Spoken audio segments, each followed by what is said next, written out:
Hey, candle friends. If you're making and selling candles in Canada, you might be wondering, are there any regulations about this?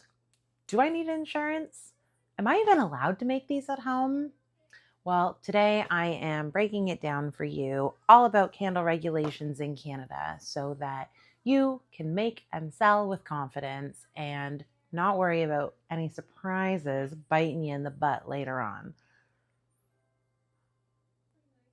I really struggled to find videos with this kind of information pertaining specifically to Canada. There's tons of information out there for our friends in the South, but I don't care about them. I want to know what happens here in Canada when I'm making candles. So stick with me and let's get into it.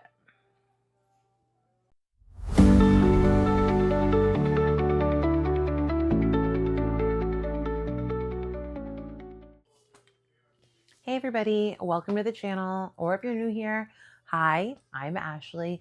I'm the owner of Mrs. Frizz & Co., a small candle business based in Ontario, Canada. On this channel, I talk about everything from making candles and like products to a behind the scenes look at owning a small handmade brand.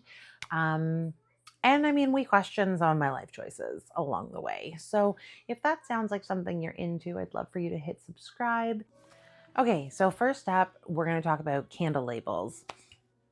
Canada has specific rules under the Consumer Packaging and Labeling Act that require a product name, a net weight, manufacturer info, so that's your business name and location, and bilingual text. Now, here's the thing. What I have learned is that your warning label on the candle is to be in both English and French.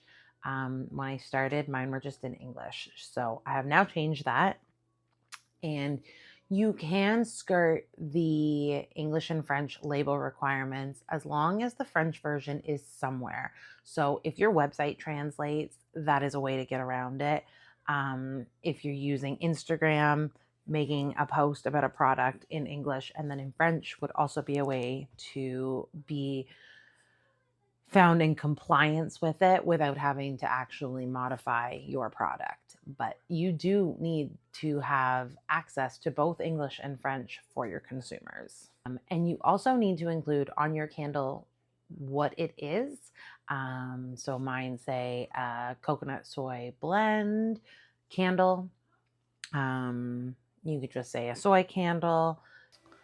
So the next thing is safety standards, and Health Canada has safety standards for candles to prevent fire hazards, and they look like this. No lead in wicks, which is typically fine if you're buying your wicks from reputable suppliers. Candle stability. You don't want to sell candles that can tip over, so make sure your bases of your vessels are flat. I mean, I've never encountered this, but if you're making your own vessels, you're doing something funky and it's like an upside down triangle, you cannot sell candles that are going to easily tip. And proper wick length and burn behavior. That goes without saying. We're candle makers and we test our products before we take them to market. But make sure also that you are giving your customers instructions about proper wick and burn behavior. Don't burn for more than 4 hours. Trim your wick to 1/4 inch. These are also going to be on your warning labels as well, but that's just to reiterate, like, you need those warning labels. They are very important. Which brings me to a whole section of warning labels, because that's how important we are. We need to talk about them a minimum of 3 times. You've seen them. We've already talked about them. They are not optional. Your candle must include warning labels. It must include a burn within sight warning, a keep away from kids and pets warning, and a trim the wick before each burn warning. You can get them from suppliers. You can design your own. Make sure that they are waterproof and heat resistant. I get mine from Village Craft and Candle because that is where I found the bilingual ones. You can get them on Amazon. You can print your own, but you cannot omit them. Now, let's talk about actually selling your candles. Here's what you need to check. A business license. Requirements are going to change by province, possibly by municipality as well. So make sure that if there are any municipal regulations, you're satisfying them, as well as provincial. In Ontario, I did have to register my name for an Ontario business license. You are going to want to register for a business number through the CRA. You do not need to register for a GST HST number unless you are clearing $30,000 a year. So I did not get one last year, but I do have one this year. And I mean, that's all super simple. Just log on to the CRA website and it'll walk you right through it. If you are selling your products from your home, you will want to check with your municipality and see if there's any regulations against that.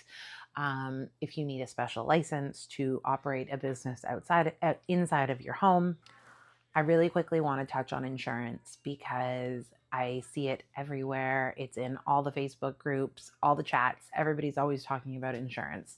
I'm a strong believer that you need it. I definitely didn't get it as soon as I started my business, but hey, I didn't do very much right then, did I? I would highly recommend it. You are selling people products that they light on fire. Let's just be honest, accidents happen. And even if they misuse your candle, if it is your candle that causes a fire in their home and destroys anything, you could be found liable for that. So just have the insurance. For me, I found that the insurance was relatively cheap, and I do enough markets and shows throughout the year where an insurance certificate is a part of a requirement to do that show. You can often buy it. So, for example, my township, any show I do that is hosted through my township requires an insurance certificate.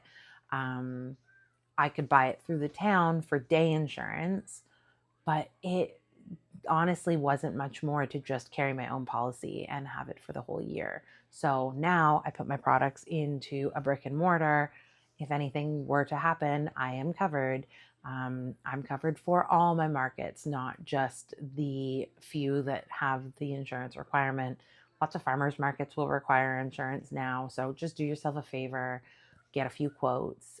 It's relatively affordable. Like I said, I will pop in what I pay per month, but it's like way less than $100 a month. I want to say it's like $65. I think it's a little more than that, but just for the peace of mind and knowing that if anything were to happen, I am covered for it is worth its weight in gold. One more thing with the insurance requirement that I would say when I was looking for insurance, I found varying costs of policies. But one thing that was brought to my attention was cyber insurance, which I didn't even know was a thing. And it protects you if your website is to get hacked, if your customers' information gets stolen. So I've mentioned in other videos that I don't use a Shopify store. I use a WooCommerce WordPress store.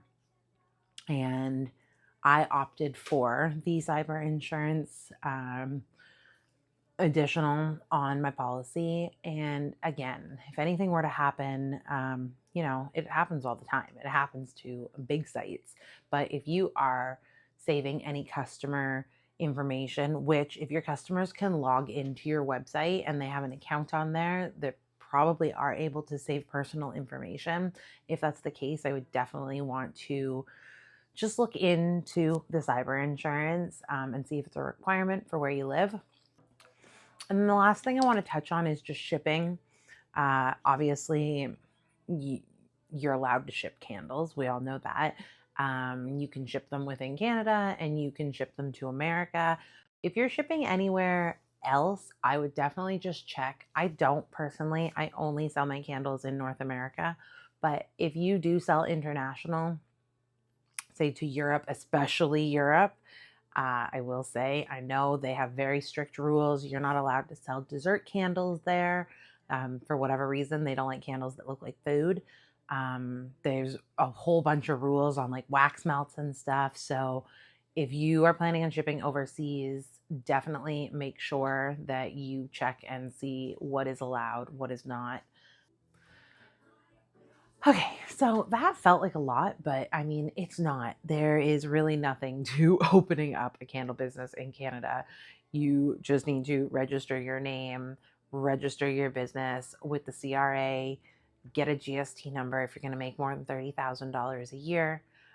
There's any municipal regulations that you need to follow. If your province has any weird nuances and there's anything extra that you need to do. In Ontario, that's it. Biggest thing about starting your candle business is making sure that you are giving the customers all the correct information to satisfy government requirements, and to ensure that you are covering your butt in case something happens with that candle. Um, that is why the insurance is so important. Do not skip the insurance. And let me know in the comments below. Have you started your business? Are you getting ready to? Is there anything else that I missed? I would love to know.